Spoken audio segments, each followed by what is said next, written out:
Hey, shalom to the hopeful elect. First and foremost, I'd like to give all honor, praises, and glory to Yahweh, Bahashem, Yahweh Shai, Bahashem Rechakodash.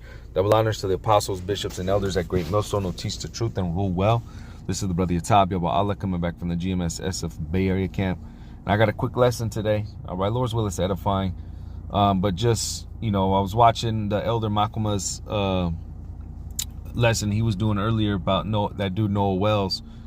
And going in to show another example or more proof that, rubbing elbows with the Edomite, trusting the Edomite in any way, all right, you see where it leads, right?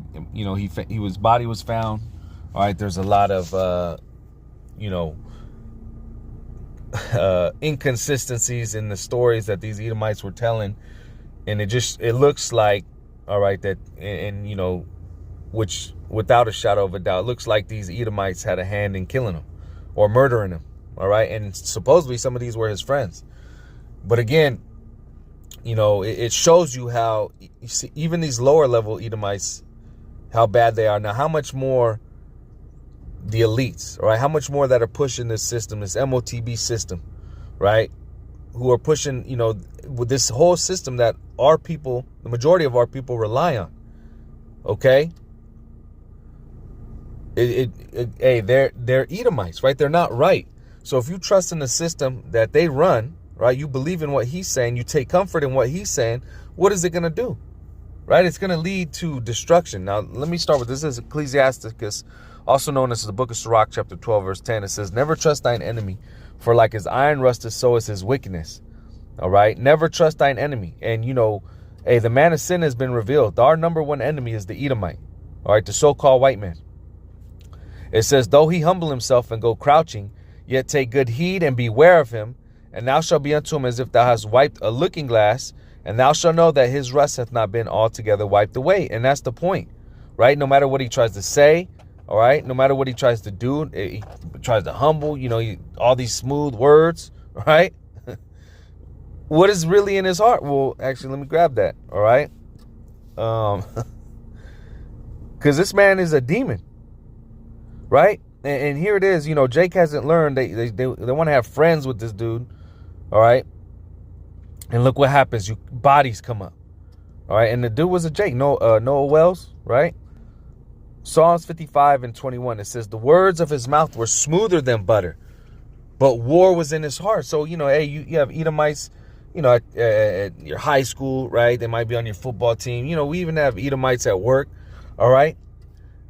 The thing is, you got to keep it at that, high and by, right? You might shoot the shit a little bit, you talk about some, BS, whatever, football, whatever, basketball, you know how it is. But that's it, right?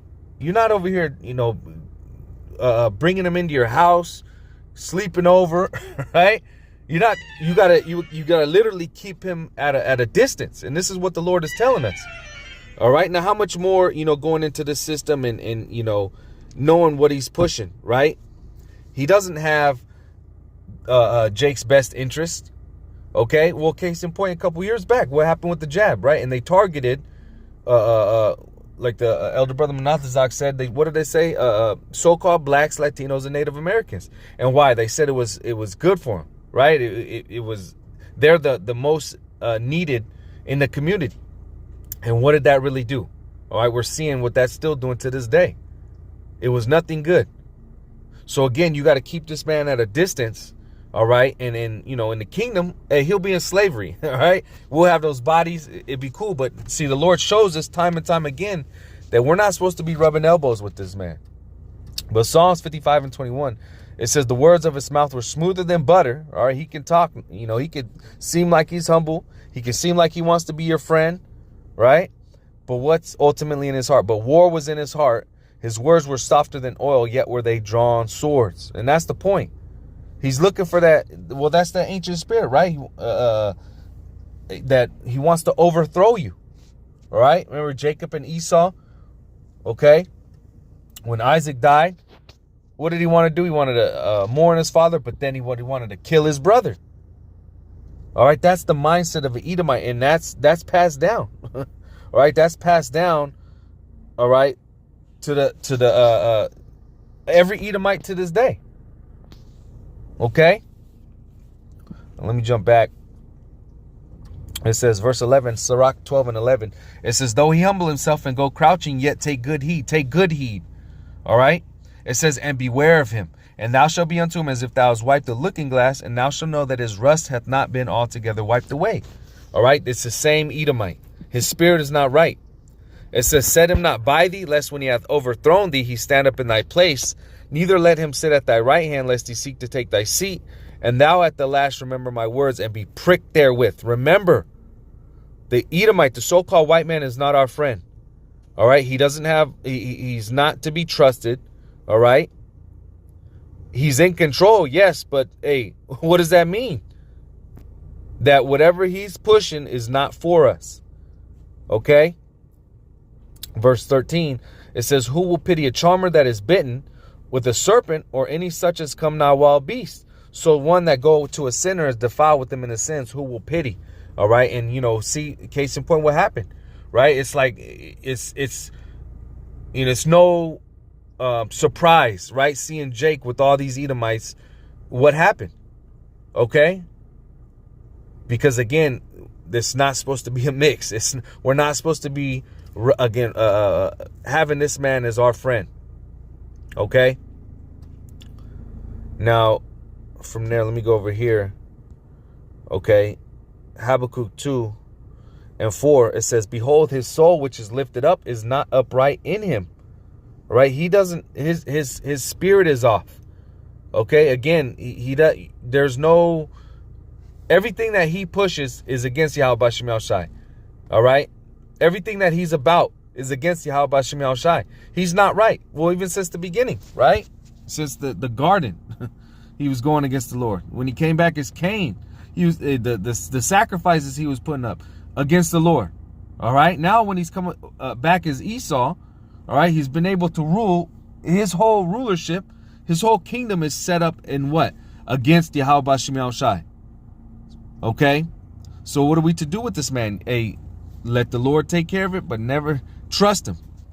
It says, behold, his soul which is lifted up is not upright in him, but the just shall live by his faith. And that's the elect, right? The elect are living by the faith and the trust in Yahweh Shem Shai. All right. Now from there, let me go to Hebrews 12 and straight to the point, verse 16. It says, lest there be any fornicator. And a fornicator is what? Somebody who commits unlawful sex. All right. You know, sodomy, adultery, right? Bestiality. And this is what Esau embodies.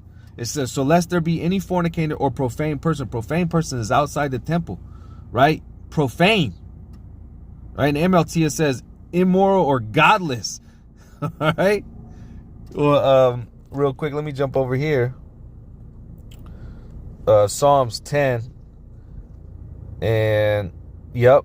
Let me just start from the top. It says, why standest thou far off, O Yahweh Shem Shai? Why hidest thou thyself in times of trouble? The wicked in his pride doth persecute the poor. So this is what he's about, right? Who's the wicked? Pertaining to Malachi, the first chapter, is Esau. Who's Esau? The so-called white man. It says, the wicked in his pride doth persecute the poor. Let them, who's the poor? The Israelites. Let them be taken in the devices that they have imagined. All right. And what do they imagine to do? They imagine, all right, to overthrow Jake. They imagine to kill Jake. All right. Now it says, for verse 3, for the wicked boasts of his heart's desire, and blesseth the covetous whom the Lord abhorreth. So who the Lord hates, they bless, right? It says, the wicked through the pride of his countenance will not seek after the Most High. The Most High is not in all his thoughts. All right. And this is the main point. Esau, all right, he doesn't think about Yahweh Shem Shai. Therefore, what? He doesn't fear Yahweh Shem Shai. So do you think somebody who doesn't think and doesn't fear Yahweh Shem Shai, he's going to be right? No. All right. Quite the opposite. Hebrews 12 again in verse 16, it says, lest there be any fornicator or profane person as Esau, who for one morsel of meat sold his birthright. All right. And he sold it. And what is he trying to do now? Get it back. Who's he trying to take out to get it? Jake. All right. So again, this is what's in his mind. All right. Now, real quick, I'm going to get this in I'm going to probably end off. Right. But in Isaiah, it's like Isaiah chapter 30, what does it tell us? All right. It says, woe to the rebellious children. And this is going into Jake.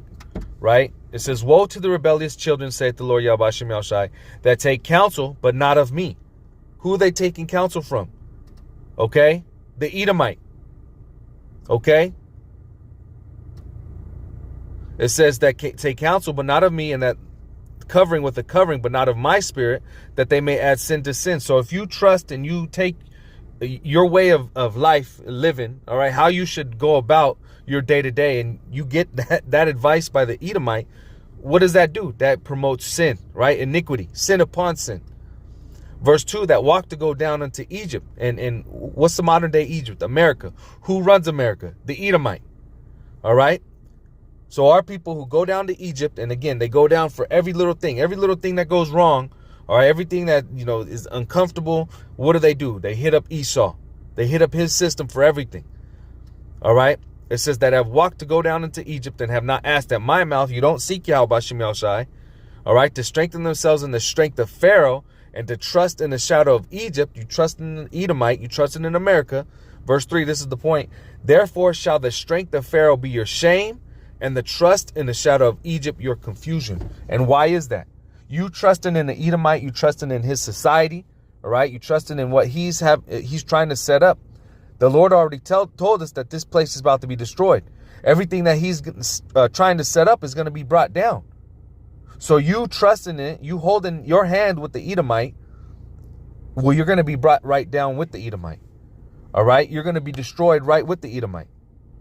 And again, this is what our people don't understand. Okay?